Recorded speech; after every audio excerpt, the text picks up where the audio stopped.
Women's Day, and welcome to part two of the official book launch of Wide Awake in a Dream by Rosaline Daisy. My name is Alison J, and I will be your host for this evening. This evening, we're going to speak more about Rosaline's book, and we're also going to speak about a very overlooked area, the hidden trauma of carers, and why support for carers is important. Rosaline went through a major health trauma, and fortunately, she survived. And having survived a life-threatening stroke and tumor in her neck, Rosaline and her family learned very quickly that they were on their own without the support that they both needed, Rosaline and her family, to make informed decisions about her recovery. Part two is we're talking about, as I mentioned, trauma. And we're going to just have a quick recap of what we spoke about in the first part of the book launch. What we spoke about and discussed and was quite alarming was the disparity in the way that people of color were treated, both by the medical professionals and the lack of subsequent care after any major life-threatening illness that they had gone through.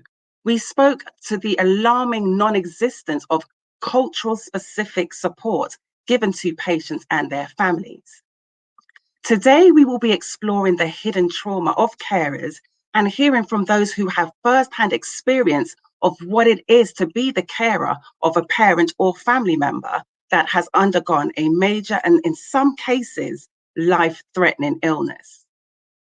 I will be introducing our guests. We have Patricia Lamour, MBE. Patricia is the passionate CEO of Aspire Education, a group and a strategic consultancy and independent learning provider who thinks globally and acts internationally. She also co-founded Gender and Enterprise Development for Africa, otherwise known as GIDA. Patricia was the primary caregiver to her terminally ill mother and ex-husband before they sadly passed. As a mother of five, a CEO, and a survivor of breast cancer herself, Patricia knows all too well how vitally important medical and community support is for carers. We also have with us again David Weaver. David is the president of the British Association for Counselling and Psychotherapy.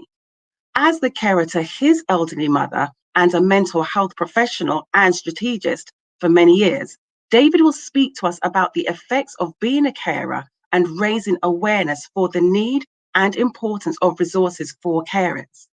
These can vary in terms of practical and therapeutic support, from individual to one-on-one support, group support, respite care, and online virtual support. We also have with us Viv Amoon. Viv is a strategist, an advisor, an entrepreneur, and founder of Black Socks. Viv has cared for many in his time, from supporting his own son with his children through to caring for his father who had suffered a stroke.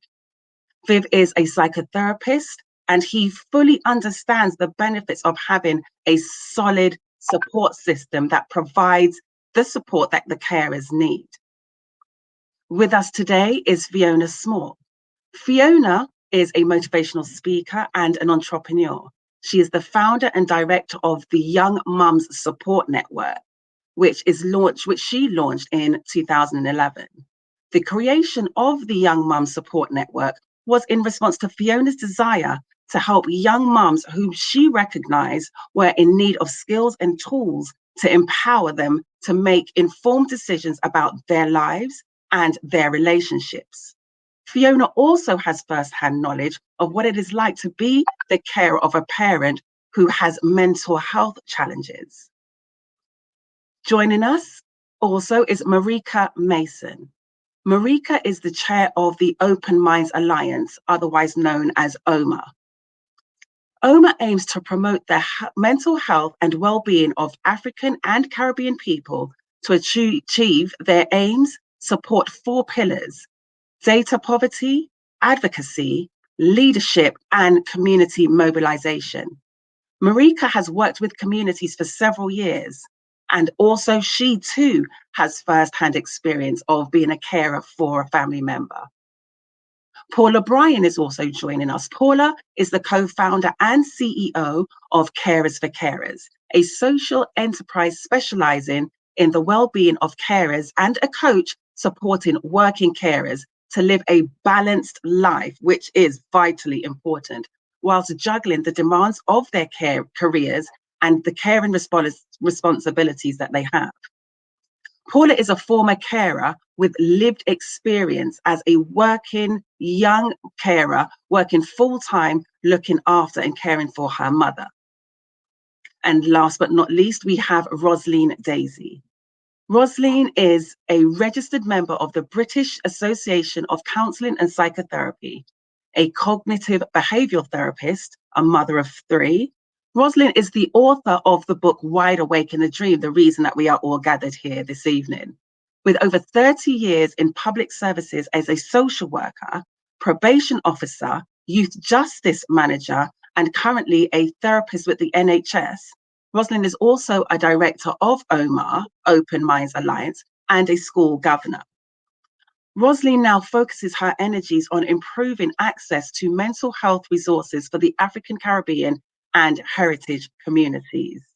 So, without any further ado, Rosaline, please join us, and Rosaline will be sharing an excerpt from her book, Wide Awake in a Dream. Good evening, everyone. Thank you for joining us today for this book event. Here is the book, and I'm going to read an extract from chapter 7, How Did I Survive the Darkest Places? When a major health trauma happens to you, your whole world falls apart. Not just the affected person, but all those around them. For them, there is shock, disbelief, fear, and emotional trauma. Their own prejudices emerge. There is a lack of knowledge and understanding of the condition. Self-analysis occurs, specifically in relation to how the affected person and their trauma impacts on them. A type of selfishness emerges for some. Initially, shock sets in. This is relatively straightforward. The moment the news is broken, it spreads. And depending on how much love there is for the traumatized person, will reveal how they deal with the trauma and will subsequently support. Let's go back to the traumatized person.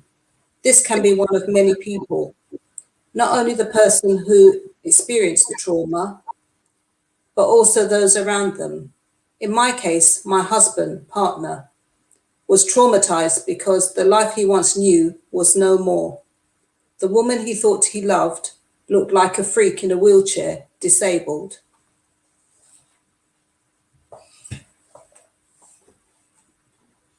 Thank you, Rosaline. That was so very powerful.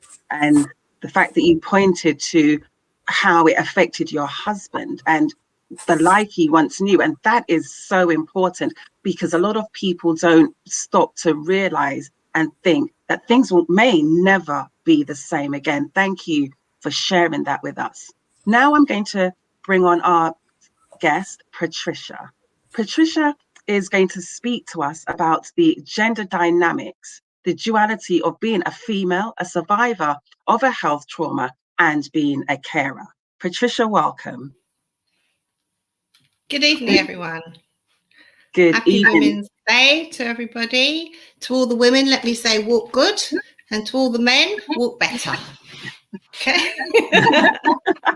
That's great. You know, I've been waiting all year to say that. So,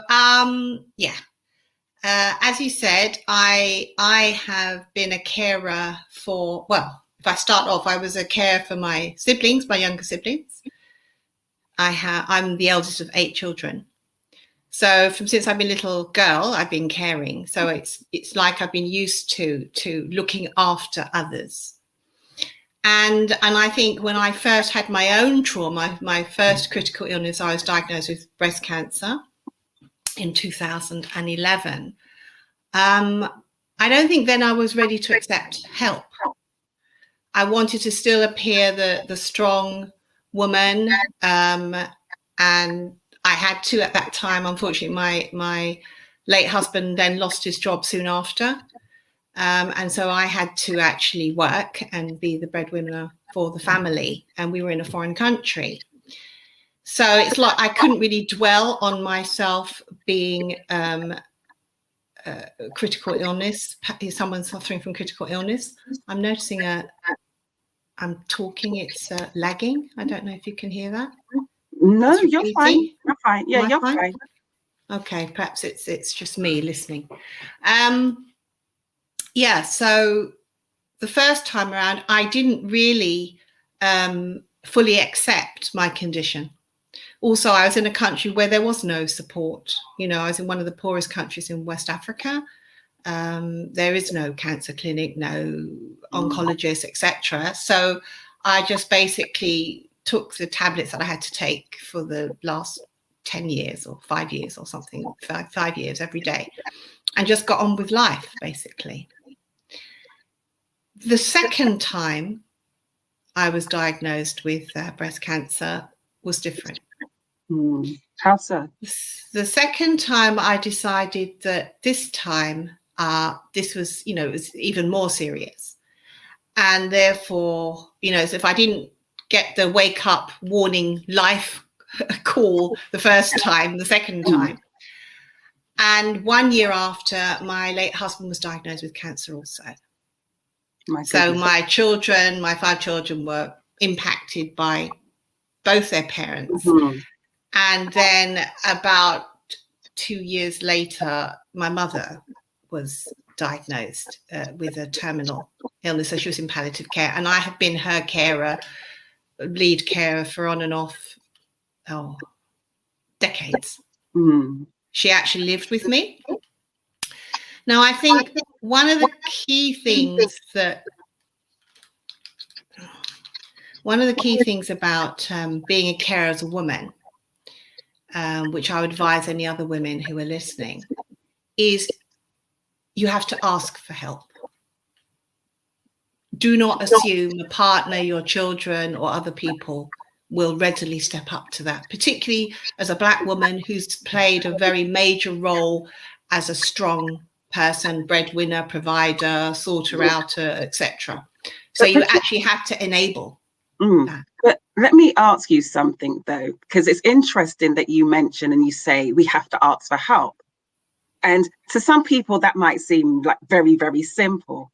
But how do you ask for help when, A, you've never asked for help before, and B, you've never seen any of the women before you ask for help? Because if you think about it, as Black women, I don't know if I've ever seen my mother or my grandmother ask for help. So if you don't know what that looks like or even how to articulate it, what does asking for help look like? It means stopping to do and jumping in to do and pretending that, managing the pain, actually showing the pain that you're suffering as well. Not, and allowing, you have to allow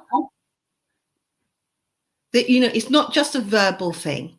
It's a look, it's the way that you are, that you allow, you wait for people to do, rather than jumping in and saying, I can do it better, I can do it first. You've got to allow the other person to do it. Okay, the food might not be as brilliant as your one, but tough, And if you've never done it before, you've never had cancer before, in my case, or I had, it's the second time. You have to learn new ways. If you want people to act differently towards you, you have to act differently towards yourself. That's good. Yeah. I like that. And the other thing is to manage guilt. To manage guilt that, you're not living up to your expectations of what you are, the fear that, you might not be around to see certain things, that you cannot be everything for a partner or for your children, etc. I remember the second time when I was diagnosed with breast cancer, and I had to manage radiotherapy. It was quite extensive, every day for about 28 days straight. I made sure that one of my children walked with me to the hospital and walked back. I mean, I'm lucky it was nearby. So that journey to actually accompany and to accompany back, it was important for me and for them. And fortunately, I had enough children, so we shared it out amongst them. And you mentioned something about managing the guilt. Yeah. I just want to touch on that a bit more, because a lot of people may not recognize and be able to identify the emotion and everything that they're going through is actually a sense and a form of guilt, because nobody ever expects or anticipates getting ill and then having to rely on someone else. I mean, if you think about it, for the most part, we don't even think about getting old and having to rely on someone else, much less getting sick. So if you can unpack that just a little bit more, and what that looked like for you, and how did you actually identify and recognize what it was that you were feeling and experiencing was actually guilt? Well, there were two instances. After I was diagnosed with cancer, a year later, as I said, my late husband, and he was in a developing country where there was nothing. He was in the Gambia. And I had to sit there and think, okay, do I do all I can to stretch my hand to see if there's any way that he could come to England and therefore take care? It would have to be, he would have to come to live with me and, you know, the children. And because we were already estranged, I thought, Patricia, you are recovering yourself. You're in the first year of recovery. You cannot take that on. And I had to come over the guilt of that, because I know what he was going through, because I was going through it myself. Of course, firsthand, yeah. And also he was in in the situation he was in a far less, he wasn't in a developing country. So I had to confront that with myself, and then with the children. I had to say, children, I cannot take this on. We would have to, if he was come over, he would have to come over as a private patient. We'd have to take on mountains and mountains of debt. Yes, of course. And in the end, I stepped back and allowed my elder children to step forward we had to do fundraising. I had to overcome shame, the fact that we couldn't deal with that. So that was something, but you have to make that decision for yourself and put yourself first. If you don't put yourself first, nobody will put yourself first for you. So that was the first time. The second time about guilt was, as I said, I was a long time carer for my mother. And I realized I couldn't keep stepping in and picking up the pieces. I'm one of 8, as I said. We'd lost our sister. So 7 surviving, 5 in this country.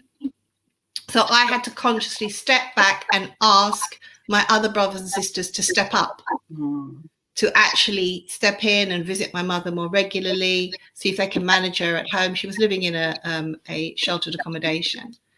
So, so it was to manage that, to allow my children to also step in and take my place, to visit my mother regularly as well. I'm glad you mentioned the siblings, because that's actually a question that I had for you. You had your mother, your husband, yourself, 5 children. So when we talk about support, yes, we do need that family support, but too often the family members think, oh, the sister's going to do it, or this one's going to do it. But the entire family, they do need to be involved, don't they? Yeah. And that's also a gender dynamic, like the women are supposed to be the more caring. So even if you have brothers and sisters, it's supposed to be the sister that steps up more. I mean, in our case, the brothers have stepped in. But, even if it was a mother or a father, one would expect more the sisters or the male, the female. So it is a difficult dynamic, but it's something that needs to be talked about. It needs to be shared. And you have to acknowledge, well, as a woman, your vulnerability. Yeah.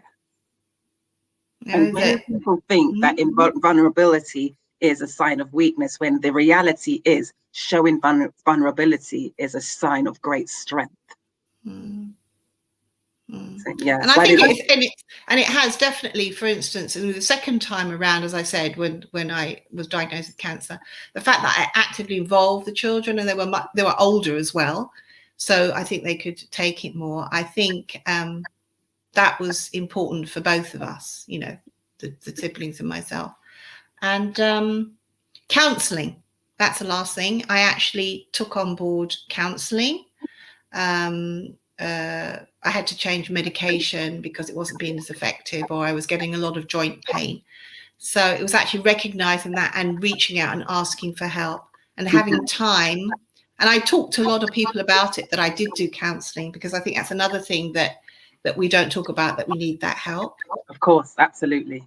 Yeah, and that was very, very helpful for me to have time when I would just speak about me, not as mum or a sister or as businesswoman, or just about me, how I'm feeling, however I was feeling, and whatever I wanted to talk about. That was an important time, and it was very, very useful. And it was through a cancer support centre that exists, and I would encourage people. I've told other people about it. It was a charity, and it was very, very useful. That is great. Thank you for sharing that, because I'm sure a lot of people didn't even know that there were these kinds of support charities out there that they could turn to get help. So, Patricia, thank you so much for sharing and for leaving us with some very useful tips that anybody listening that's a carer that's feeling lost can actually use. Thank you so much, Patricia. We appreciate it. You're welcome. Thank you. Thank you, Rosalind. Keep going. Thank you so much, Patricia. Now I'm going to invite to join me Rosalind, the author, and David Weaver. We're going to talk about why is it a hidden trauma. Rosalind, David? Well, for me, it's a hidden trauma because the focus of attention is usually on the person who experienced the illness. So in my case, I had a stroke, so all the attention was on me. I was 41 years old when I had the stroke, and I had visitors come to see me from all aspects of my life, from my childhood through to employment, through my social groups. All sorts of people came to see me that I hadn't seen for years. So I had that support. In terms of psychological and medical interventions, I was given the support there. My family were offered some psychological interventions, but they didn't take that up. My carers that are around me at the time, as soon as my dad heard what happened to me, he got on a plane from the Caribbean and he flew to my bedside, and he was there. But as soon as I saw him, I could see the hurt and anguish in his face. Now, my dad was a very strong man. He used to do everything practically, look after his family, do what he needed to do. But in terms of emotional stress, he would internalize that. And when he internalized it, it would affect his health. So I was very worried about him, because I could see that was going to happen to him. And my mum was very much the same. You know what mothers are like. They want to protect their children, take away the pain. My mum couldn't do that. And I could see that anguish and pain on her. But yet there was no one around to support my parents with that. And I, too, carried a lot of guilt. When Patricia spoke about guilt, but mine was slightly different because I knew my dad got ill from stress. When my dad was diagnosed with bowel cancer, I blamed myself for a long time for his illness and subsequent death. Because I thought if he wasn't stressed out about me, he wouldn't have got ill. I believed that for a very long time, even though I know that's not the case. But I felt that guilt. In terms of my husband and my children, they didn't have any support around them. People were around them talking about my condition and telling him what he should do. But I don't think that was very helpful, because he wouldn't talk to me about it. And my children didn't have anyone that they could speak to about how they were feeling and what they needed to do. So from my experience, the hidden trauma is because the focus is on the person who's affected at the time. In my professional capacity, I work with many families, many parents and young carers who often say to me that they don't feel supported. The resources that are there available to them may not be specifically what they need. What else? And my experience as being a carer for my mother and my niece, I have children, my dad when he was ill as well. It's like you do what you think you have to do. And when, especially when you have other people around you and you don't see them stepping up and you feel it's your responsibility to do it. So you just carry on doing it, and then you experience the strain of that. And you have no one to talk to. You have to find your own coping strategies to manage that, because otherwise you're going to fall downhill as well. But to your point, something you mentioned there just brought to mind what Patricia said about asking for help. Now, you said that there wasn't the support there really for your children, your husband, and your parents. But at any time, did you ask for help? Because especially if you think about it, as I mentioned to Patricia, we've never been comfortable or used to asking for help. We don't know how to ask for help. And so because we've never asked for help, people just automatically assume we're okay. And we can't really fault them for that, because if we weren't okay, we would ask, right? That's probably what people are thinking. So in your case, did you ask for help? Did you feel like you could ask for help? I got to a point where I had to ask for help. So it was basically, my son was at school. I got reports from the teachers that he wasn't coping. He was only 6 at the time. That's my middle son. He's now 19. And so I asked the school to provide some school counselling for him, which they did. And that helped him. That gave him an outlet where he could speak about how he was feeling, because he just felt he lost his mum. Because I wasn't available to my children emotionally or physically for a good 8 months. So it was hard for them. In terms of my husband, I went to my GP and I asked for counselling for us both. He didn't attend. I did all the sessions myself. So people, with therapy or counselling, people have to be ready for it. And clearly he wasn't at that time. So I did it and I benefited from it. I felt I benefited from it. No, that's good. And I'm glad that you were able to get that. David, so welcome. So hi. So the good thing about your journey is when you're speaking to people, you're not just coming from a place of head or book knowledge. You have actually walked this path. What did it look like for you as the carer? Did you experience the hidden trauma? Yeah. I mean, it's still going on, because my mother has dementia, Alzheimer's. It's getting worse. It was her birthday yesterday, and we thank God that she achieved her 83rd birthday. But it's funny, because on the one hand, as a professional, you're going into that space and you're talking about vicarious trauma and what the issues are and the needs for support and help. And you understand it in the head. But when I'm there, like I was yesterday, and I'm looking at my mother, no matter what the head says and what it is that you can do to cope with it, I'm still feeling levels of guilt. I still feel helpless. It's still impacting on my mental health. It's almost like I'm second guessing everything that's happening. So when I speak to the GPs and I speak to the health practitioners, I still feel and know that my circumstance is being treated differently to many others because of the perception that the pain my mother is going through, the physical pain, is something that she's dealt with all of the time anyway. And as Black women, you just deal with that. So on the professional level, it is wrong. And I know what to say and know how I should be feeling and know the questions I should be asking, what I should be demanding. But also it's having an impact on me and my family on a very profound level. So the feeling of guilt, the feeling that, I'm having to look after my mental health, and even having this conversation. So I rock up as a professional, but actually I'm going through it myself. Family are going through it.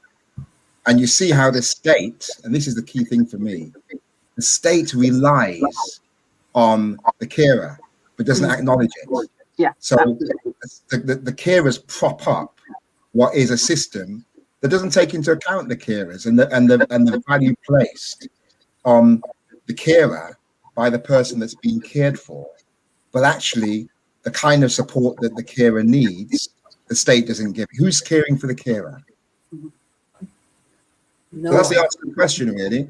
I can rock up here, president of the ACP, doesn't mean nothing if my mental health needs aren't being dealt with, and that of my family, and that the system has something that can address it.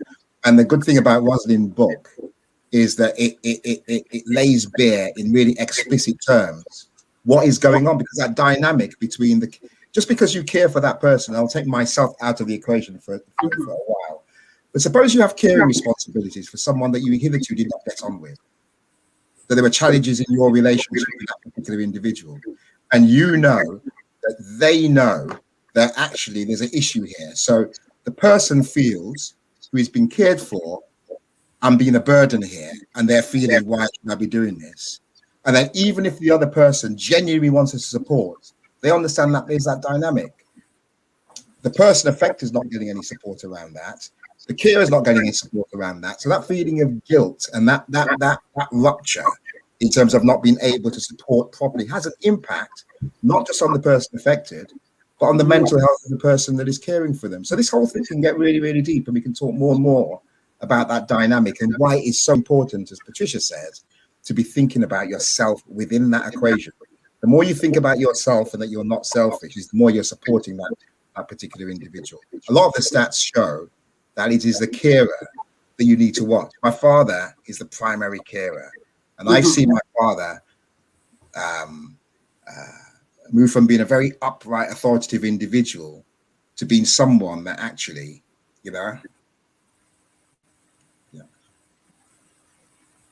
Well, thank you for being so transparent and sharing that, David. I know it can't be easy to do. And something that you mentioned about in your head, because of your profession, knowing what to do. But it's that thing where, for the most part, the heart, because that's right. Your mom.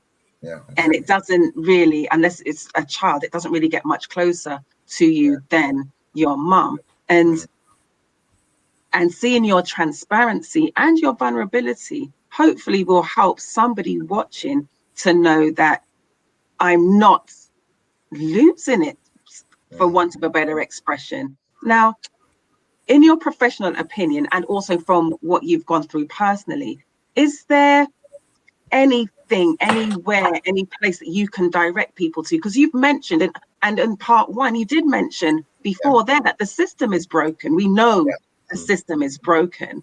So it's really a two-part question. Is there anything that we can do to help fix this broken system? And what can those carers do? Because hearing you talk about your dad going from this pretty much formidable character, this formidable person, to how you see him today, how can we help stop that? Is there anything we can do? Yeah, I think it's a two-pronged response. The first thing is, it's almost the maxim of Black Sox, which is do for self. So whilst we challenge the system, and we have to do that, and that's the second part of the answer, it's going to be about each one help one. When you see a friend, a relative, or a family member in that situation, we can sit back and conceptualize and theorize and prevaricate and pontificate all we like, step in and have a conversation, demonstrate support. Now, in our community, you will often find people, oh no, I'm fine, I can deal with that. What's my own answers? I can deal with that.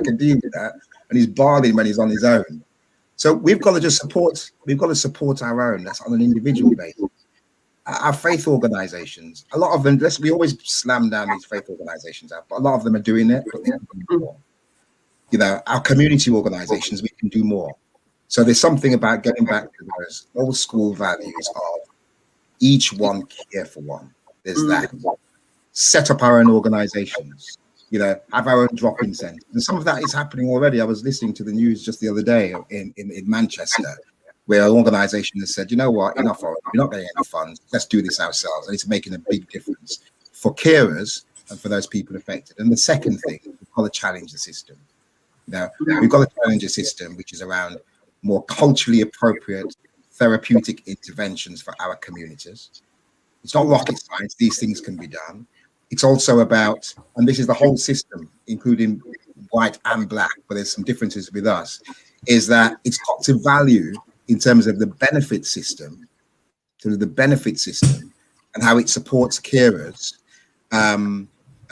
support those carers through those systems. So we've got to do it on a multi-pronged level. It's going to be about keeping up the challenge around the systems. We need more culturally appropriate interventions and so forth. But in the meantime and immediately, doing for self.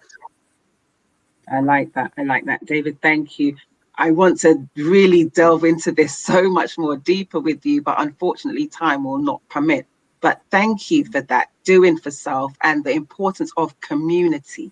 We need to get back to those old school values of community. I remember those days when there were the community centers and the youth clubs, and they were always busy and vibrant, and something was going on. And I remember, I don't even know if it's still around in the UK. There was an organization called Help the Aged. I remember that would do great work. So yeah, we need to get back to those old school values and recognize. And I know that we say, I believe the children are the future, but you know something, we can't just discard our history, which are our older folks, and we can't just discard those that are terminally ill, that need the support. Rosalind, David, thank you so much. It's been valuable speaking to you both on this. Thank you. We'll see you again a little later, David. And Rosalind, I'm going to ask you to stay with me and share again another extract from your book, Wide Awake in a Dream. Okay. This extract comes from chapter 7, How Did I Survive the Darkest Places? In hindsight, putting my therapeutic hat on, I knew it was difficult for my nearest and dearest. I knew it was devastating for them. The woman they knew and loved, who was confident, beautiful, independent, active, reliable, and strong, was now a disabled wreck. I can see how that would have been difficult for them, hard to grasp and come to terms with. However, wait, it was me who had the stroke. It was my immediate world that was shattered. I had died inside, and I was mourning the death of my former self. Have you ever been alive and had to mourn your own death? If you have experienced mourning someone else's death, then you will have an idea of what I'm talking about. All the while, trying to come to terms with what happened, still not knowing if I was going to wake up the next morning, and to top it off, not having the strength, understanding, love and support of my loved ones the way I needed it. This left me feeling extremely alone and isolated. Thank you for sharing that, Rosalind. Thank you. Now I'm going to invite to join us Viv Amoon and bring back David Weaver. Viv, David?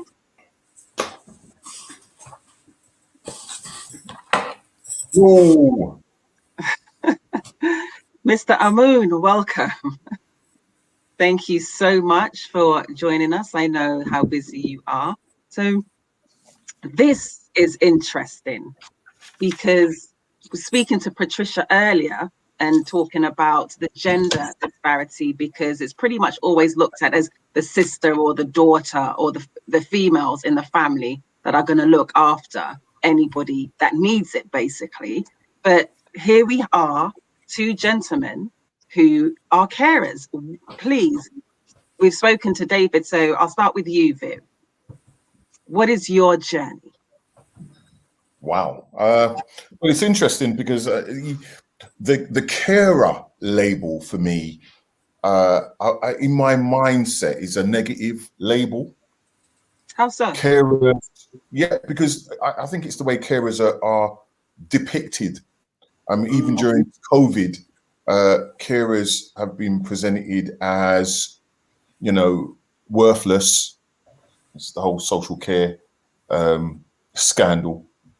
So worthless, voiceless, meek, and lost. And I think that's half the problem. The reality of it is that if we didn't have carers, this whole society would have crumbled already. It would have collapsed. Carers are doing, they are superheroes and superheroines. They are, holding up. They're maintaining an economy that's already broken.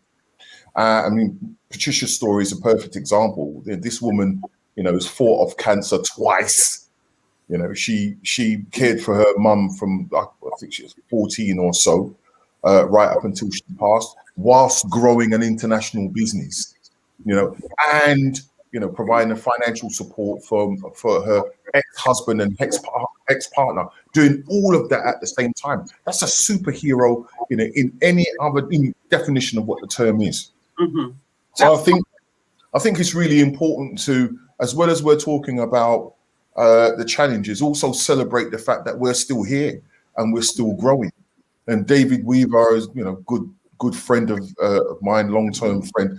This is a man who's running a thriving business during one of the major challenges of our time as a black man.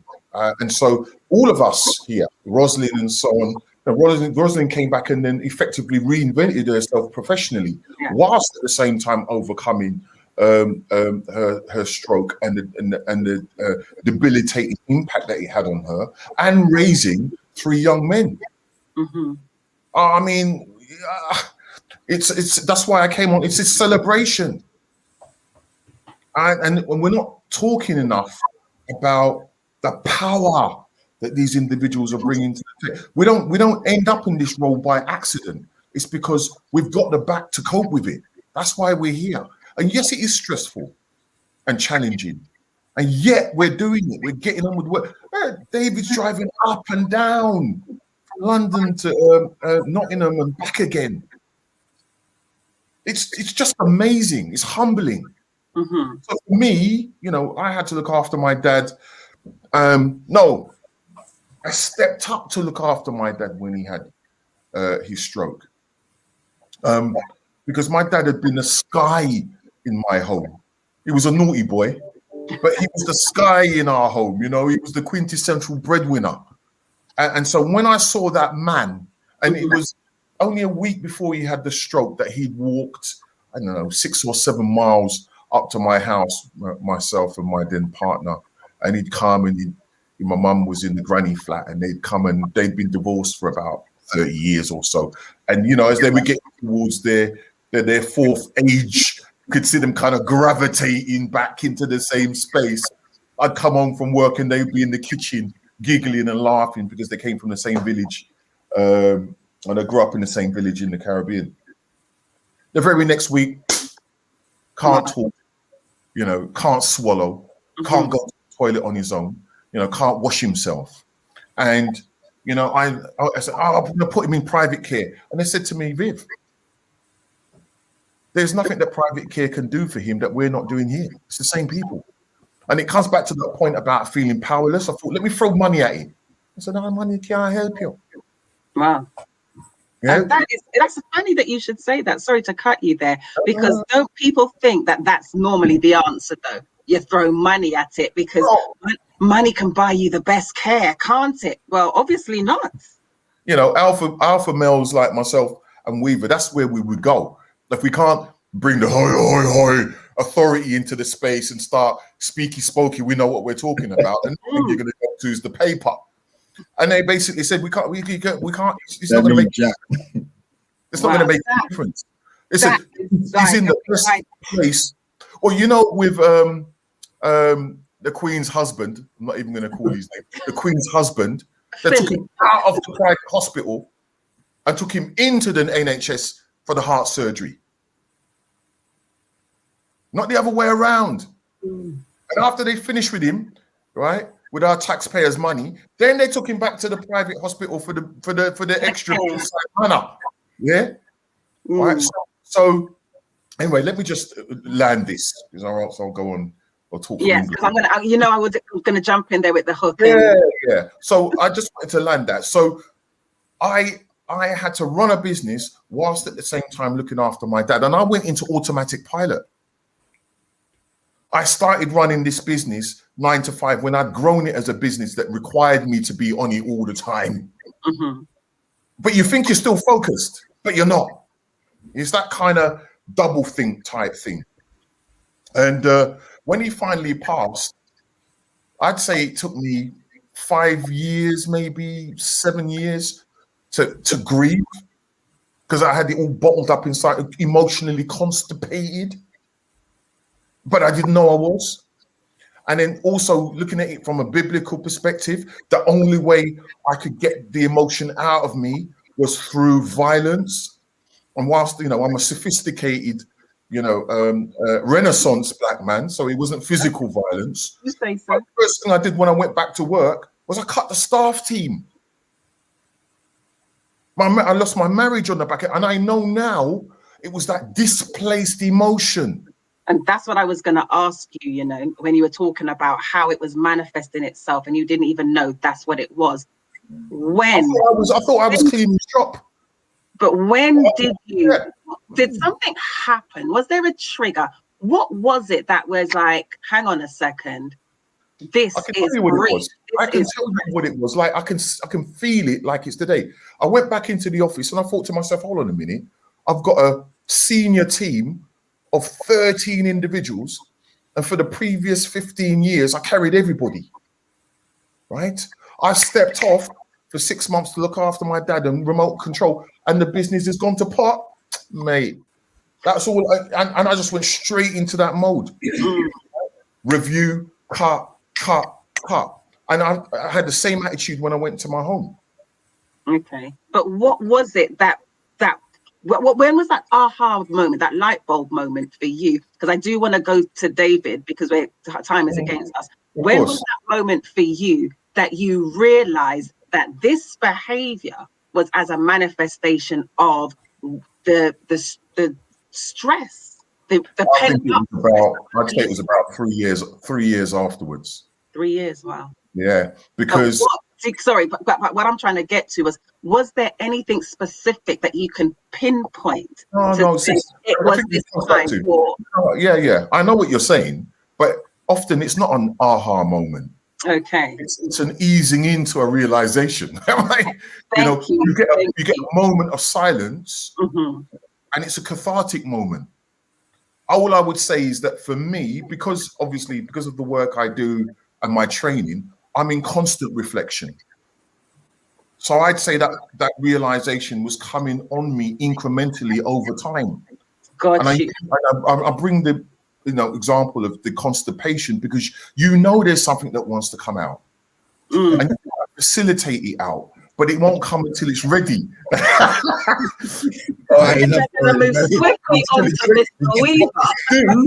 the thing, though, and I'm going to land it with this. If you know that stuff has got to come out, then you have to facilitate it by seeking the support, the emotional and psychological support from family, friends, and professionals. Right. And I'm going to stop you right there. So thank you for that, because I'm going to have that in my head for however long now. So, and it's interesting that you mentioned about being constipated, because if you think about it, some people may not know.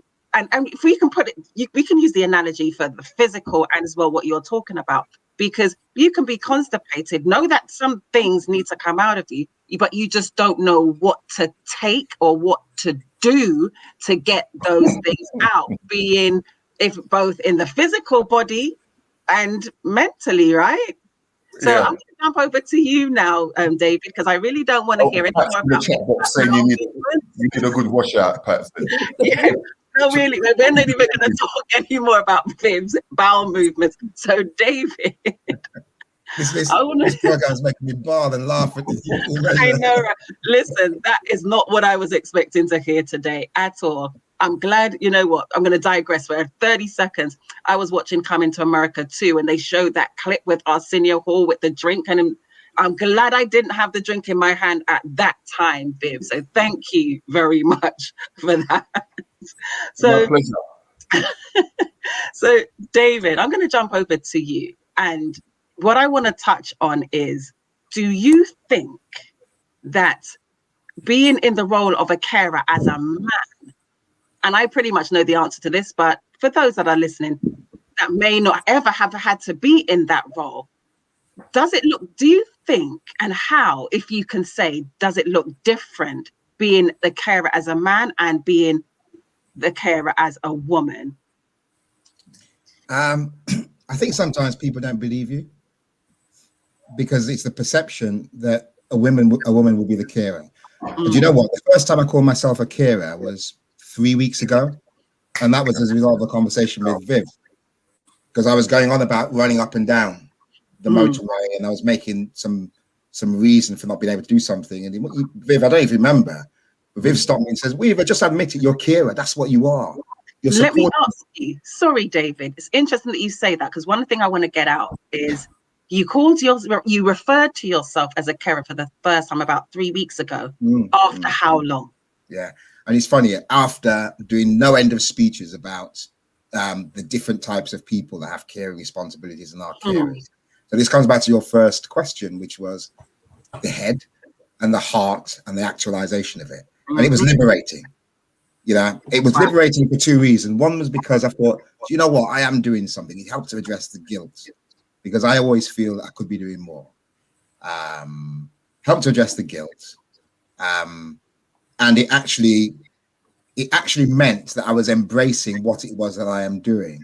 The difference between a male and a female, though, I think Pat made the point that often men leave it to the women to actually do it because it's a woman's job. That's how they see it. The other thing is that men don't talk to each other in the same way. I'm very fortunate that I have people around me that I can talk to as other men and still alpha male. And sometimes I have to be careful. So I'm alphaing, yeah, I'm supporting my mother, blah, blah, blah. And actually, just calm down, man, calm down, and just embrace and embody what it is that you're feeling as a man. And there's some other things as well. You know, the personal care element of it. So my mother, whilst she's deteriorating, there's one thing for her, which is her what she sees and what we see as her dignity. There's a few things that we just can't do. Yeah. No matter how incoherent or incongruent she might be, you know, don't go and sit in the toilet with her while she's doing her stuff. It's not happening. Of course, yeah. No, it's not going to happen. She just goes back to 1973, and you get that look. The other thing is, and this is an important one, because you know I'm not going to big myself up in this whole situation, because it's my other brother who is the primary carer. And one thing when we're together, just like yesterday, that we cannot do is, and my father as well, it's the personal, very personal care elements. Because at the moment that I clean my mother's bottom, she's lost her dignity as far as she sees. Yeah. My sister can do that. My sister can do that. So there's different dimensions to it, but and the state doesn't take you seriously as a man either. We don't take ourselves seriously as men in taking on that role either. There is a lack of men's support groups. You know, so when you want to speak about it in a gender-based way, they aren't there. You know, sometimes men talk about feeling that they're losing their masculinity. Now, I'm not saying these are right or wrong. I'm just explaining what sometimes men will feel. And sometimes that comes from significant others around them. But I don't want to skew this, because at the end of the day, in the final analysis, when you look at who's doing the caring, it's women that's doing the caring. Predominantly. So, predominantly. So I don't want to move away from that. But it would be wrong when you're thinking about the needs of the person that's being cared for, not to think about the particular issues for men in that situation. Their therapeutic needs aren't taken seriously as men. There's not a male gendered approach to that support that you want to get. So, and there are perspectives which have to be taken on board, and for black men as well. Because when I go and see the other day, I drove all the way up from Nottingham to go to the GP for an appointment that I made over the phone, and they wouldn't let me in for 5 minutes because it wasn't going to happen. And I got in. That was as much to do with the perceptions of me as a man and as a black man, just wanting to barge in to sit with my mother, rather than seeing me as a legitimate carer doing a legitimate role.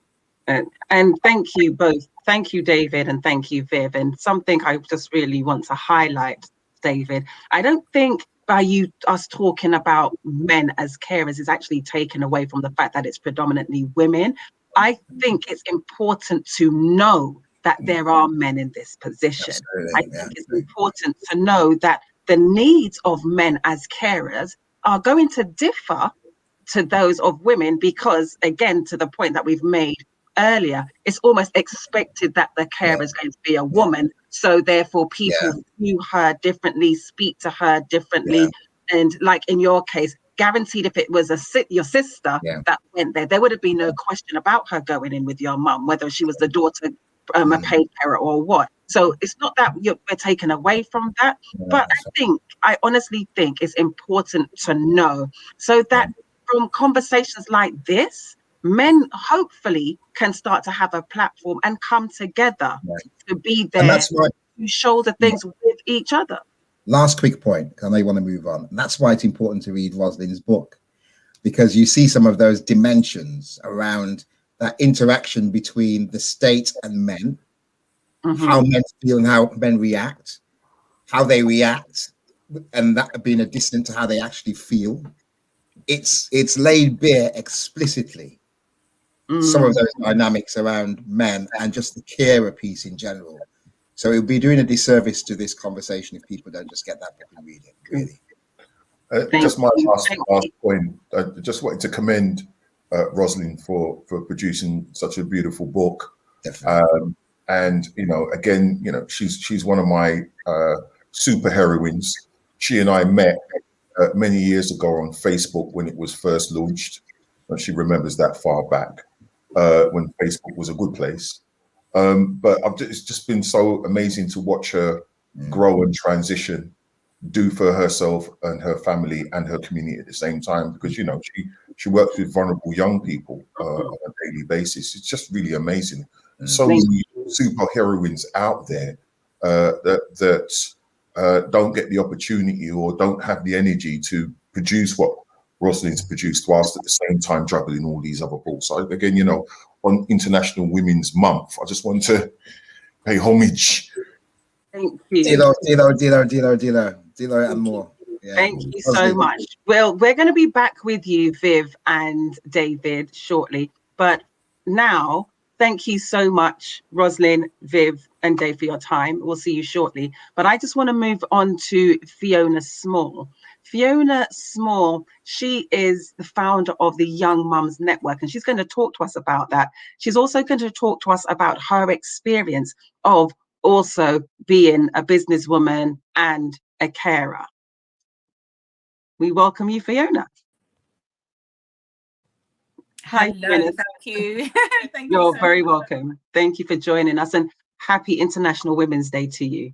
Same to you. Thank you very much. Choose to Challenge is this year's theme, and I think it's very fitting. Even just listening to everybody share has been really enlightening. And I was actually thinking to myself, just through listening and thinking about actually, where do I begin with my actual carer story versus my kind of startup story? I also have 2 children that I'm the main caregiver for. So I've got a 16-year-old and a 9-year-old. And I think if you're asking me the question about my father, when we're dealing with somebody with mental health challenges and somebody who has issues with addiction, it's quite a difficult, as the child, it's quite a difficult thing to accept, because for a long period of time, as a child, we actually had a very normal childhood, I must say, quote unquote, whatever you want to call normal. But I'm saying things weren't apparent that my dad had certain issues and certain challenges. But as I grew into adulthood and I saw certain patterns in his life and certain cycles that would repeat themselves, I realized that actually there's some situations here and there's some other influences that is actually kind of making him behave the way that he does. And I've always had to be the one, and I'm the firstborn, so I think there's a responsibility on the firstborn child that naturally you're just given. It's like your birthright. You don't even ask for it, you're just given it. And I've had to navigate my way through trying to manage some of the things that I didn't even realize were really there. I think I was in denial for a short period of time. Can I just say that?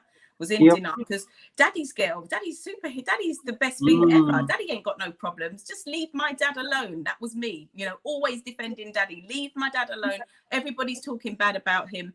And it's only when I grew up and I realized, actually, Daddy got some problems. Daddy got some challenges. Daddy, needs to seek some help.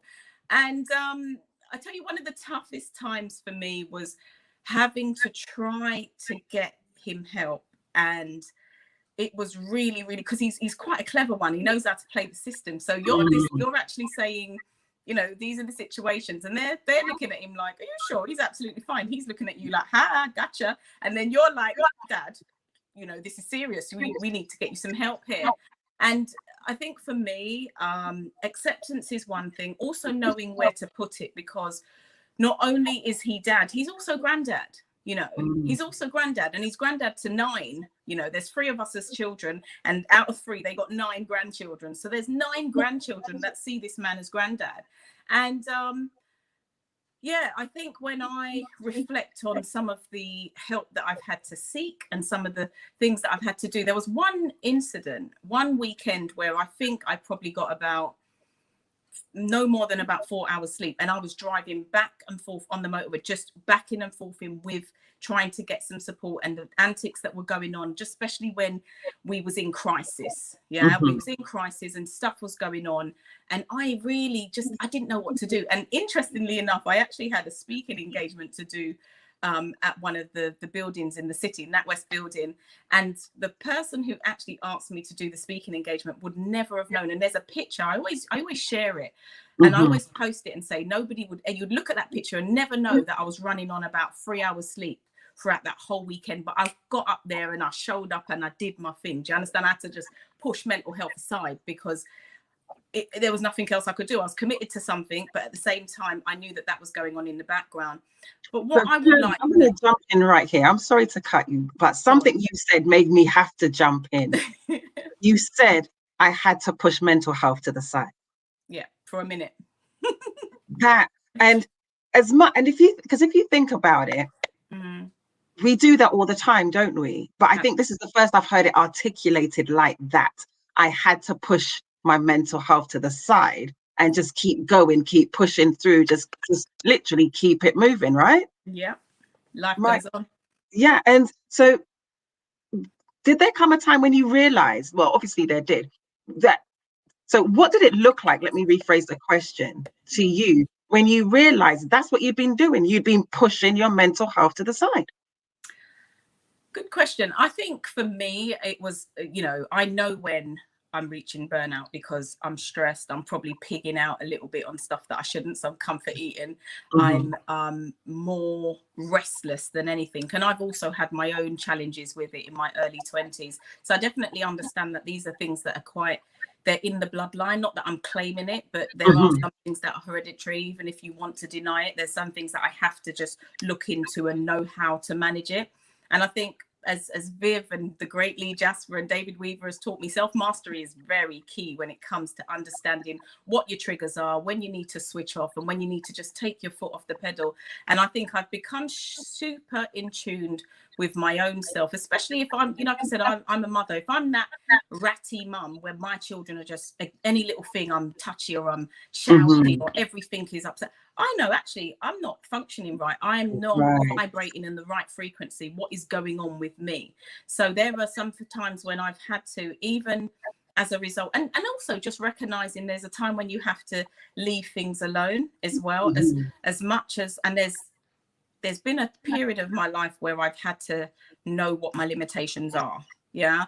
And then there's been other times when I'm like, all right, I'm ready to fight this fight and put the support in place. But there's other times when I'm like, this ain't my battle.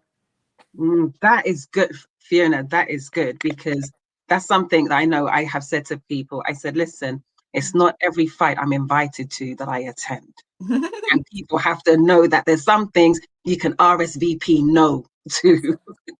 That is, I'm glad you said that. That is key. I just want you to talk to us real quick. I'm really sorry, but time is very against us tonight, about the Young Mums Network that you started. What was the driving force behind that? So setting up Young Mum Support Network was as a result of personal experience. So it's been going 9 years now, and my last child, he is 9. So you do the maths. I built that business with him on my side, and yeah, it's been set up because it was a response to, I always have to say this, the London riots. I had him in 2011, and the London riots really was a kind of significant life event for me, especially as a new nursing mother. And I really wanted to do something. And I heard that our then Prime Minister say that, you know, single mothers this and single mothers that. And I thought, how dare he? And exactly that look there. And Sorry. that look there. So I was like, no. I really wanted to represent and challenge that narrative about what single mothers, sad to say, society's label and the narrative that we're given. And it's been a long journey. I set out with a mission to really champion and find out what the needs were and build something to, you know, provide that platform and support for the voiceless. And it's organically grown itself. We're now providing some really unique services, really bespoke and tailored services for a cohort of mothers who are socially isolated, marginalized, don't often get their voices heard. And what this pandemic and COVID has done is really highlighted just how wide the inequality gap is. I mean, we knew about, you know, food poverty prior to COVID, but we didn't know about data and digital poverty, did we? I mean, that's a COVID term. So there's a lot of things that has come out of this pandemic in terms of just identifying what the needs are and being able to provide support, but also remotely, just giving us a wider reach as well, which is really good.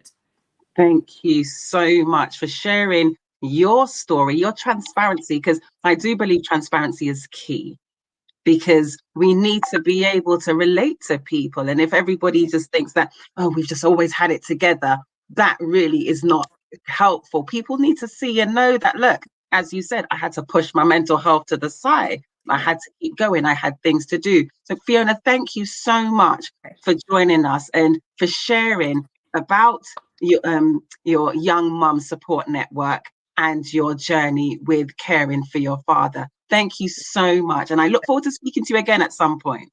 Definitely. Thank you for having me. And You're well done, Roslyn. Thank you. And thank you so much, Fiona. I appreciate that. And before I move on to bring David and Viv back, I just want to let everybody know about Roslyn's book. I have my copy here. You can get it, see, like my piece of paper is my bookmark, so excuse me. So you can get your copy. This is Roslyn's book. Now, there's no excuse for not getting it. I live in the US and I ordered it from amazon.co.uk and had it sent to me. So wherever you are in the world, you can get a copy of Roslyn's book. The book is called Wide Awake in a Dream by Roslyn Daisy, and you can get it from anywhere good books are sold. And without any further ado, I'm going to bring back David and Viv.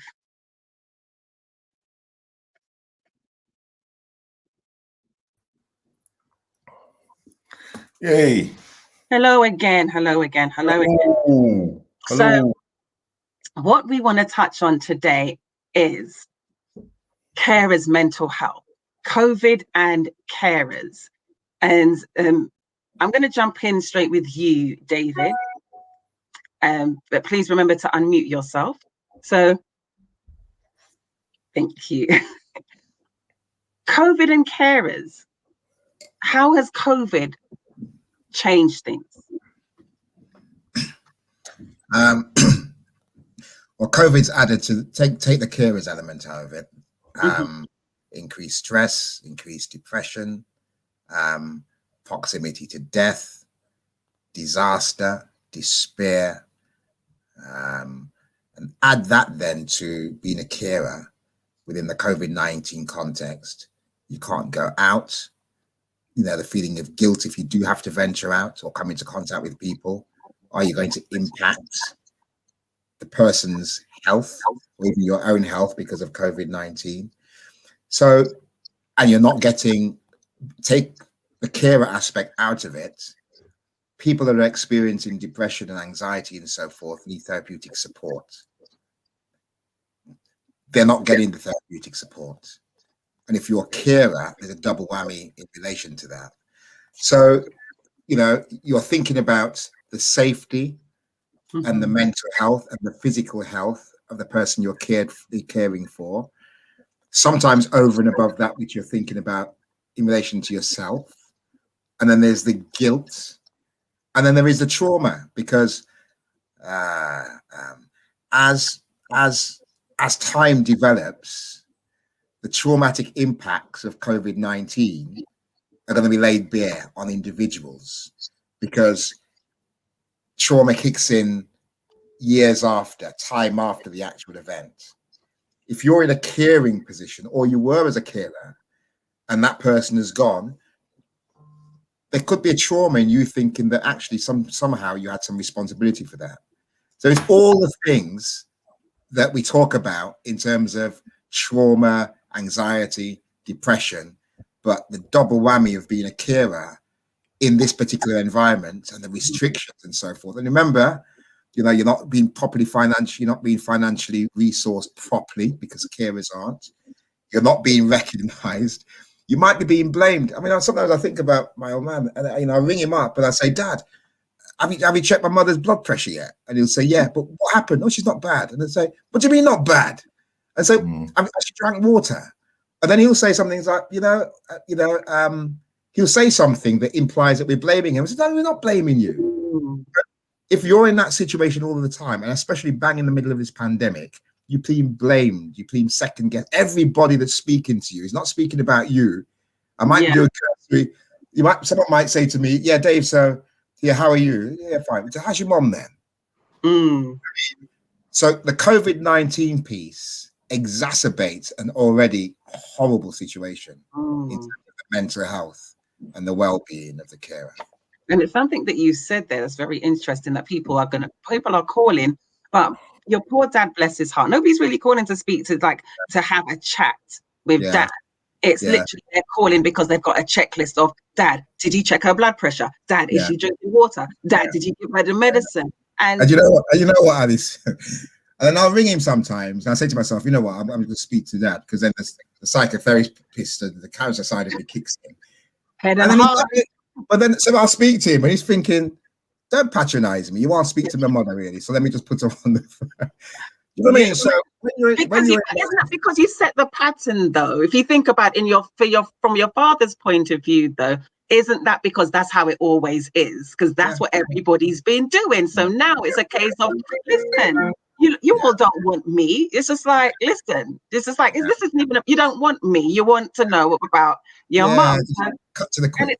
And in your dad's head, he's probably thinking, you realize and remember that you all are my children, right? Do you know how long I've been doing this? I know what I'm doing. Leave me alone. Speak to me. It's like, speak to me like I'm an intelligent human being, like I'm still your father. Alison, you've got it completely right. And so, and remember, if you're caring for someone, I'll not just talk about me, but if you're caring for someone who's older, or the carer is older, society makes them believe that you become, what my dad terms, a fuddy-duddy, that you can't think for yourself, that you're vulnerable mentally.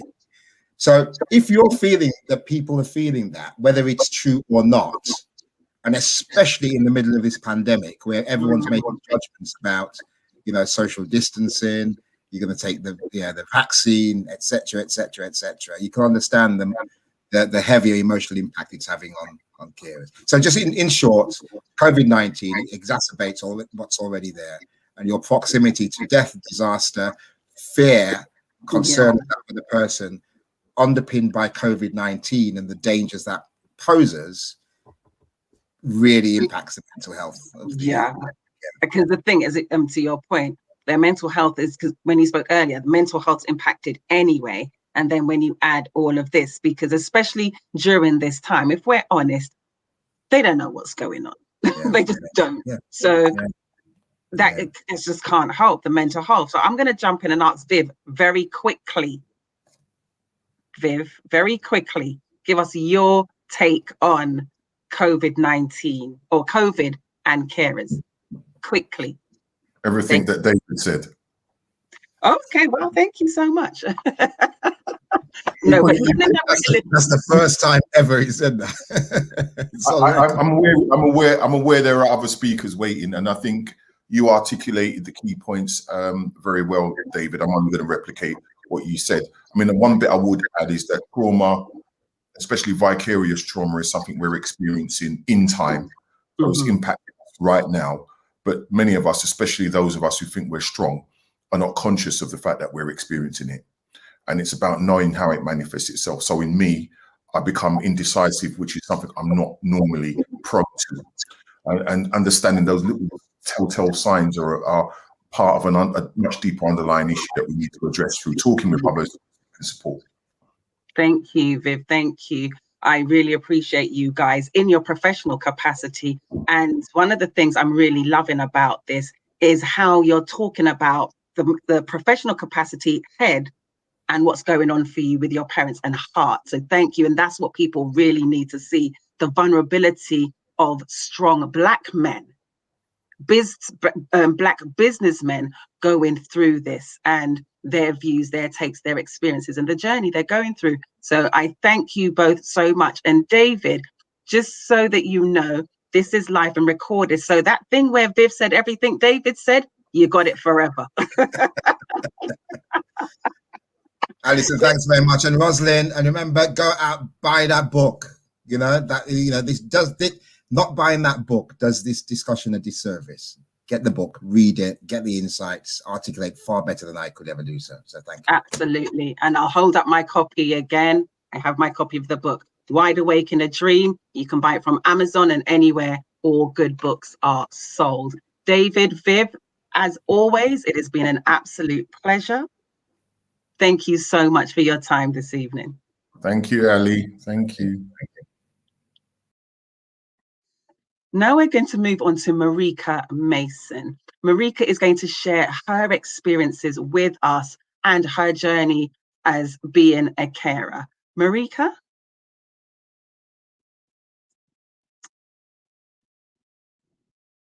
Welcome, Marika. You're on mute. All right. Sorry about that. That's quite all right. So Marika, so as I introduced you earlier, you are the chair of Open Minds Alliance, or also known as OMA, and your aim is to promote the mental health and well-being of the African and Caribbean people. So if you can tell us a bit more about OMA and also your journey in being a carer. Okay, right. OMA as an organization, it's a mental health network.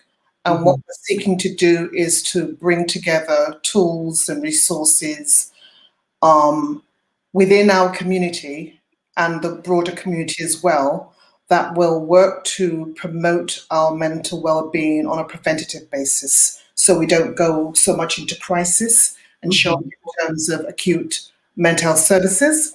So that's it quickly. In terms of myself, I would say I do not see myself as a carer. I've never referred to myself as a carer. My journey happened about 18 months ago, involving my stepdaughter who was facing bowel cancer stage 4, so it was life-threatening. So I was an advocate, and I had to do, as David said, do some serious challenging for her to A, get diagnosis, and B, to get treatment. What I would say in terms of emotionally, to keep myself going, I had to lighten my load. I basically emptied my rucksack.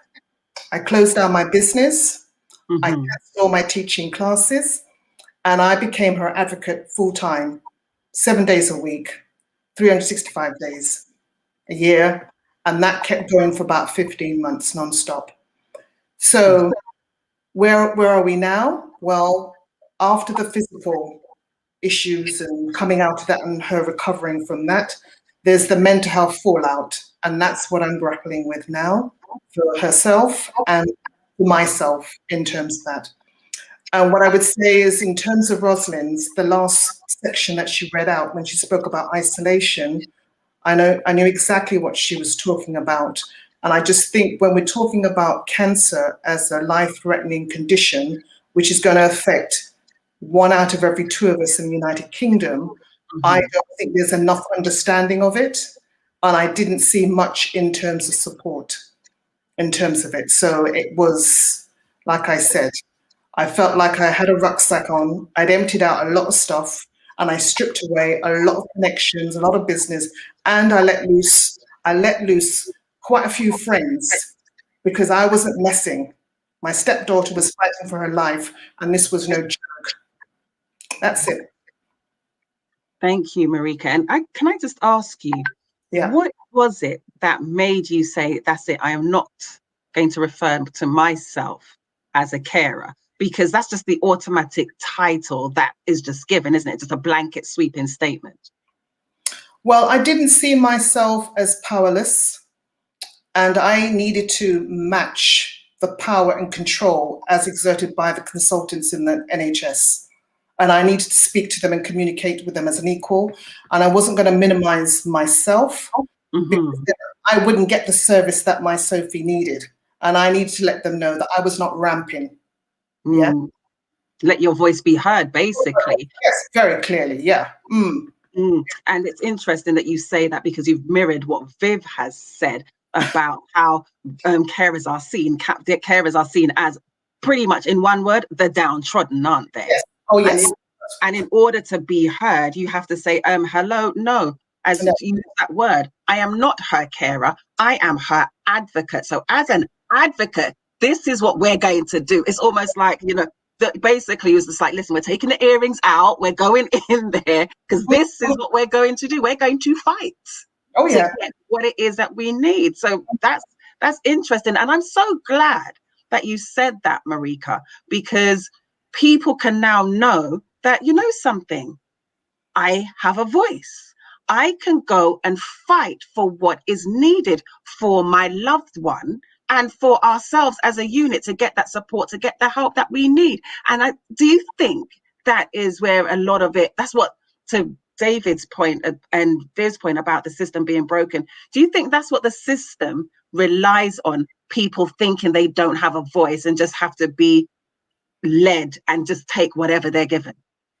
Well, sadly, if you don't have a voice and you're dealing with the NHS, if you don't have a voice, sadly, you're not going to get the best for your loved one. And I saw it time and time again. And I was aware of my own emotional limitations. That's why I had to lighten my load. That's why I had to empty my rucksack. Very strategic and focused in terms of her care, and everything else was irrelevant as far as I was concerned. I'm glad you said that about your emotional well-being, because we spend a lot of time talking about the mental well-being, but we also need to check. And that's one thing I've been saying, head and heart. We need to check both. Marika, wow, I'm sorry to rush you because I wish we had more time to talk. But again, in the interest of time, I'm going to bring Paula Brian into the conversation now so that we can continue this, because what Paula's going to talk about is what carers can do to get support. So that's really in line with what you were saying, Marika, about being that advocate and making sure you not just only do you have a voice, because we've all got a voice in some respects, but making sure those voices are heard in the right places. Hi, Paula, you're on mute. Good evening, everybody. Good evening. Thank you for joining us, Paula. No, thank you for inviting me, and thank you, Rosalind, for your book. Reading it took me on a real emotional journey, as it brought back memories from my childhood and my experience with my parents. But before I speak about services and the significance of Rosalind's book for carers, I want to share a bit of my personal journey so that you understand where I'm coming from. Without realizing it, I started supporting my mum when I was still a child, when she was diagnosed with schizophrenia. And it was only about 10 years ago that I started to understand the impact that had on my life. It didn't only affect my childhood and my education, but also my values, my beliefs, my relationships, and my career choices. So jumping forward to 2004, my dad had a stroke and passed away the following year. And whilst caring had been a part of my life, I had to kind of step up. And within 2 years of him passing, I moved in with my mom. For a year, I juggled caring, my relationships, my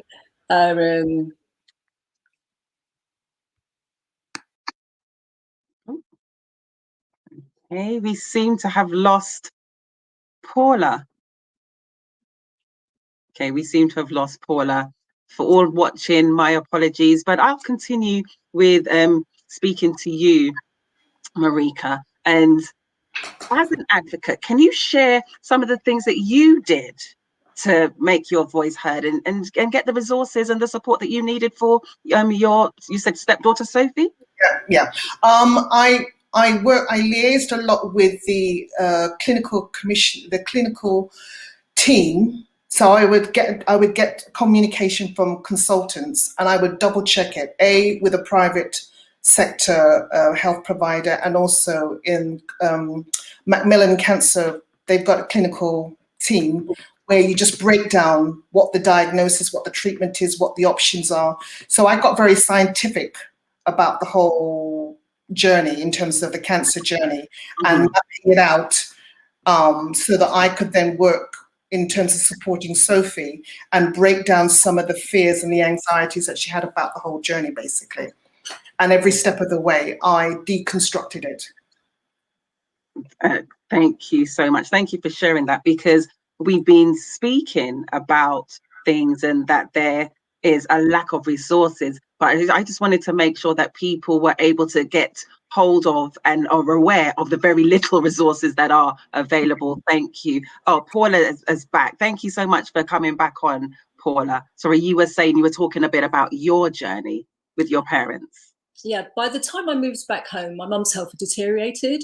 And at that point, she was losing her sight, had dementia, and also mobility issues. And I was juggling the caring with working and studying. And I did this for about a year, and I felt that I wasn't doing any of them particularly well. And I was not getting very much sleep, as I was getting up in the nights to support my mum. Throughout the day, I would get several phone calls from her and her services. And sometimes I had to leave work to check on her and also go to appointments for her. So after a year, I took voluntary redundancy. And my plan was to do this for 6 months, sort my mum out, sort the house out, go back to work, resume my studies. It ended up being 6 years of my life. Oh my gosh. And it was at this point that I actually, for the first time, I actually started to recognise and label myself as a carer. Before then, that wasn't how I saw myself. And for me, with Rosalind's book, what really stood out was the parallel emotional and physical journey that carers and the person they care for undertake. And often it's in a silo, because each one of them don't want to burden the other with how they're actually feeling. You know, Rosalind speaks about how lonely she felt, how she wanted to be held, and grieving for her past relationship and her former life. You know, whilst I was caring, I also felt lonely. I wanted to be held. And I was grieving for my mum before she passed, because the dementia had taken a little bit of her away every single day. And I was also grieving for my own former life, you know, where I could travel and socialise and I was financially independent. And all of a sudden I found myself, although I was physically able, I felt housebound. You know, living a 24/7 caring role and living off of benefits. You know, when I speak to carers, they often talk about the loneliness they feel and not being able to share that with the other person. And they get caught up in this really negative emotional cycle of being angry and frustrated because they want more out of their lives. And sometimes they can be frustrated towards the person they're caring for. This turns into guilt for actually feeling like that. And then they internalize this. So then they just feel frustrated again, and it just goes on. Yeah, so, I can imagine. I'm sorry, because to your point, you're talking about the guilt. How do you say to somebody, how do you say it out loud? I feel resentment and I feel unhappy about caring for this person, because the first thing you're going to think of is, oh my gosh, somebody's going to think that I'm this wicked, evil person, right? Because how dare you almost be unhappy about caring for somebody that's in a position that can't care for themselves. So I'm really glad that you spoke about that emotional cycle and also the loneliness that you were feeling, because I don't think people even stop to think about that. It must be a lonely life if you are the sole carer of someone else. No, it is. And that's why it's so important. You know, Viv mentioned before about building a support network around you. And this could be friends, family, professionals, carer organizations, your GP, you know, anywhere that you can get support from. And, you know, so that you can have those honest relationships and have those conversations, and someone that, you know, you can talk to, laugh with, cry with, and scream if you need to without being judged. Yeah, and that is key, without being judged. And I think sometimes that's why people don't go and seek support and help and speak to someone, because they don't really want to, excuse me, divulge what's really going on for them mentally and emotionally. And B, that whole judgment thing, isn't it? Before we even open our mouths, for the most part, a lot of the times we think people are going to judge us. But Paula, if you can tell us, where can people get the resources? What resources are available, firstly, and where can they get them? Well, I think since the Care Act, carers are actually entitled now to a carers assessment.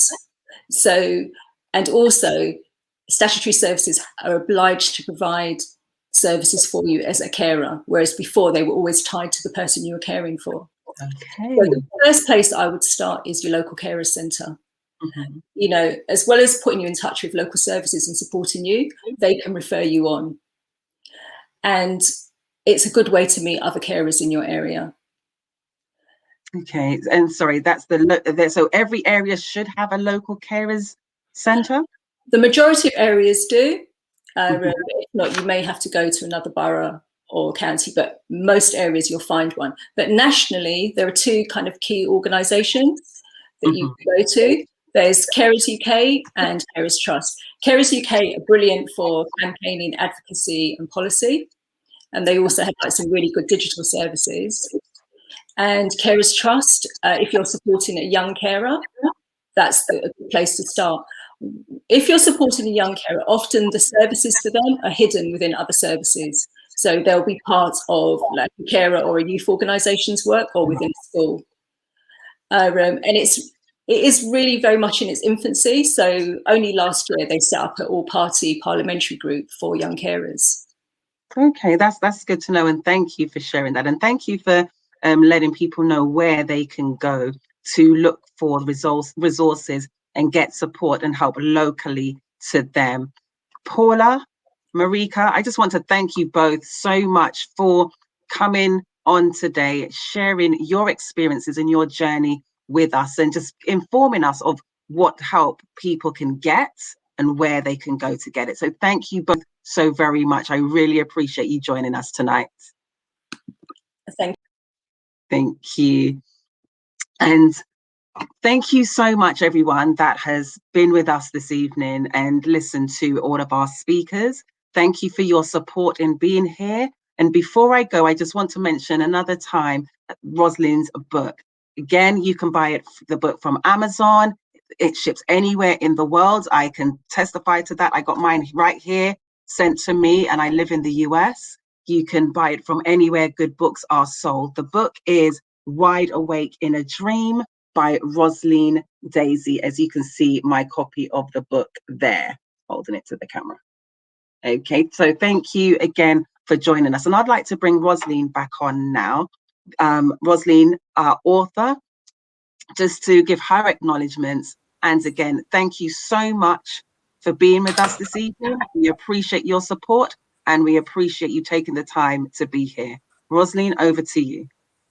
Thank you everyone for taking time to listen in. I just wanted to mention a documentary that I saw last week. Why is COVID killing people of colour? presented by David Harewood. I think some of you may have already seen it, but if you haven't, I would urge you to go and watch it, because he talks about all the themes that I've raised in the book, and he sort of gets some data on it, and he delivers it really well. So I would urge everyone to look at that. And finally, I'd just like to acknowledge everybody here today. So first of all, Jay and Sheldon, for all the technical support, thank you. Alison, thank you for your professionalism in hosting this event. And to all the guests who have given up their valuable time to support me in raising these issues. So thank you all very much. And I'm thinking of doing a part 3, but looking more about the political aspects of health. And that's it. Thank you all very much.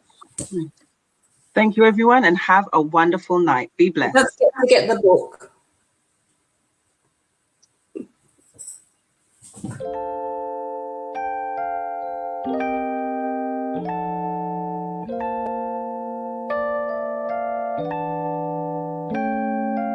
Thank you.